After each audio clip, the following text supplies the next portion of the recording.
వారానికి ఒక్కసారైనా సరే మన కిడ్నీలను మనం క్లీన్ చేయాలి. ఎందుకంటే కిడ్నీ ఫంక్షన్ బాగుంటేనే హెల్తీగా ఉంటాం కదా.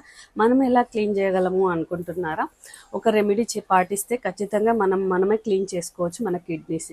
ఎలా అంటే ఒక గ్లాస్ వాటర్లో 1 స్పూన్ అల్లం వేసి బాగా మరగబెట్టేసి మనం ఉడకట్టేసుకొని జల్లించుకొని ఆ తర్వాత తేనె నిమ్మరసం పిండుకొని వారానికి ఒక్కసారైనా ఇలా తాగడం వల్ల మన కిడ్నీలో ఉన్న వేస్ట్ అంతా కూడా బయటికి వెళ్ళిపోతుంది.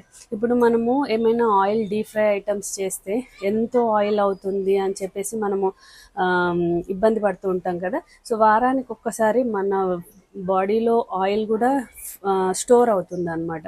ఇలా అల్లం నిమ్మకాయ తేనె వేసుకొని తాగడం వల్ల గోరువెచ్చనిదైనా తాగొచ్చు మీరు, లేదా చల్లగా అయిన తర్వాత అయినా తాగొచ్చు.